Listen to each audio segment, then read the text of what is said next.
Hello viewers and subscribers, ఎలా ఉన్నారు అందరూ? మీ అందరికీ ఈరోజు నేను ఒక వెరైటీ పప్పు అనేది చేసి చూపిస్తున్నాను ఈ వీడియోలో. మీ థంబ్నెయిల్ చూస్తే మీకు ఆల్రెడీ అర్థమైపోయి ఉంటుంది. మనం కార్తీక మాసంలో మనకి ఈ ఉసిరికాయలు అవి ఎక్కువ వస్తాయి కదండి. సో ఉసిరికాయలతో ఎప్పుడు పులిహోర అలా కాకుండా పప్పుగా ట్రై చేద్దాము అనిపించి చేశాను. చాలా బాగా వచ్చింది. సో అందుకని మీ అందరికి కూడా చూపిద్దాము, మీరు కూడా చేసుకుంటారు ఈ వీడియో చూసి అని చెప్పి వీడియో చూపిస్తున్నాను. మనం నార్మల్గా మామిడికాయ పప్పు అవి ఎలాగ చేసుకుంటామో అదే విధంగా చేశానండి. నేను ఎక్కువ ప్రాసెస్ అనేది ఏమీ లేదు, సింపుల్గా చేసేసామట. కుకింగ్ రాని వాళ్ళు కూడా ఫస్ట్ టైం మన ఈ వీడియో చూసి వాళ్ళు కూడా కుక్ చేసుకోవచ్చు. ఇప్పుడు మీకు ఇందాక చూపించినట్టుగా కందిపప్పును బాగా కడిగేసి దానికి తగినంత నీళ్ళు అనేది వేసేసుకొని కుక్కర్లో పెట్టేసుకొని పక్కన వేరే చిన్న గిన్నెలో కుక్కర్ పైన మనకి పప్పుకి సరిపడా ఎన్ని కాయలైతే కావాలో అన్ని ఉసిరికాయలు, దానికి తగ్గట్టు పచ్చిమిరపకాయలు అవి వేసేసి దాంట్లో కొంచెం పసుపు వేసేసి కుక్కర్ పెట్టేసామంట. కుక్కర్ మూత పెట్టేసి ఒక 3 to 4 విజిల్స్ వచ్చే వరకు వెయిట్ చేయాలి. మనం నార్మల్గా రెగ్యులర్గా మామిడికాయ పప్పు చేసినా కూడా అలాగే చేస్తాం కదా, అలాగే చేసేసాను నేను కూడా. విజిల్స్ అనేది వచ్చేసాయి ఇక్కడ. సో స్టవ్ ఆఫ్ చేసేసి విజిల్ అంతా పోయిన తర్వాత మనం ఓపెన్ చేస్తే మనకి ఉసిరికాయలు అనమాట ఇట్లా సాఫ్ట్గా అయిపోతాయి. మనం స్పూన్తో కనుక ఇలా ప్రెస్ చేసామంటే మనకి తెలుస్తుంది. అప్పుడు మనము స్పూన్తో ఇట్లా ప్రెస్ చేసినప్పుడు దాంట్లోంచి సీడ్ ఉంటుంది కదండి, గింజ, ఆ గింజ అనేది బయటకు వస్తుంది వీడియోలో చూస్తున్న విధంగా.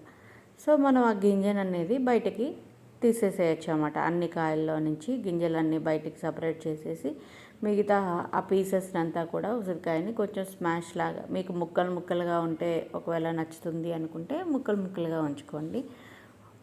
లేదు కొంచెం కలిసిపోతేనే బాగుంటుంది అనుకుంటే కనుక మొత్తం అంతా కూడా స్మాష్ చేసేసేయండి. పప్పు కూడా ఉడికిపోయింది. ఇక్కడ పప్పుని కూడా మొత్తం స్మాష్ చేసేసాను. ఇక్కడ చూస్తున్నారు కదా, స్మాష్ చేసేసి ఆ ఉసిరికాయ అంతా కూడా సీడ్స్ అన్నీ తీసి మొత్తం స్మాష్ లాగా చేసేసారన్నమాట. స్పూన్తోనే స్మాష్ అయిపోతుందండి. లేదు మీ దగ్గర పప్పు గుత్తి అలాంటివి ఉన్నాయంటే దాంతో అయినా చేసేసుకోవచ్చు.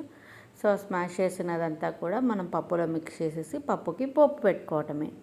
పోపులో మీరు నార్మల్గా ఏమేమి వేస్తారో ఆవాలు, మినపప్పు, శనగపప్పు, జీలకర్ర, వెల్లుల్లిపాయ ఇష్టం ఉన్న వాళ్ళు వెల్లుల్లిపాయ అట్లా మీకు నచ్చినట్టుగా వేసేసుకొని దీనికి తగినంత ఉప్పు, కారం, మనం పచ్చిమిర్చి ఆల్రెడీ వేసాం కాబట్టి చూసి కారం అనేది వేసుకోవాలి. ఉప్పు, కారం అండ్ అదేవిధంగా నేను ఇందాక చెప్పినట్టుగా పోపు. నేను ఇక్కడ పోపుకి కడాయిలో ఆయిల్ పెట్టేసి పోపు అనేది వేస్తున్నాను. ఆవాలు, జీలకర్ర, ఈ పప్పు కొంచెం ఎర్రగా వేగిన తర్వాత మనము తీసి ఇంగువ అది వేసి కరివేపాకు, ఇంగువ ఇవన్నీ కూడా వేసుకున్నామంటే చాలా టేస్టీగా ఉంటుంది. మనము కరివేపాకు ఎందుకులే ఇప్పుడు లేదులే అనుకుంటే దేని రుచి దానికే ఉంటుందండి. ఆ ఒకటి మిస్ అయినా కూడా ఆ టేస్ట్ అనేది మిస్ అవుతూ ఉంటుందన్నమాట. సో అన్నీ కూడా వేసుకొని మనము మంచిగా పోపు పెట్టుకొని ఇంగువ బాగా మంచిగా కొంచెం వేసుకొని పోపు పెట్టుకున్నామంటే అసలు వేడి వేడి అన్నంతో తిన్నామంటే చాలా బాగుంటుంది. అండ్ ఈ చలికాలంలో మనము ఉసిరికాయని ఇట్లాగా పప్పులాగా చేసుకొని ఫస్ట్ ముద్ద ఇట్లా దీంతో తిన్నాము అంటే చాలా మంచి హెల్దీ కూడా అనమాట. ఉసిరికాయ అనేది చాలా మంచిది కదా. రోజు ఒక ముద్ద ఉసిరికాయ పచ్చడి అన్నం తినమని చెప్తూ ఉంటారు మన పెద్దలు.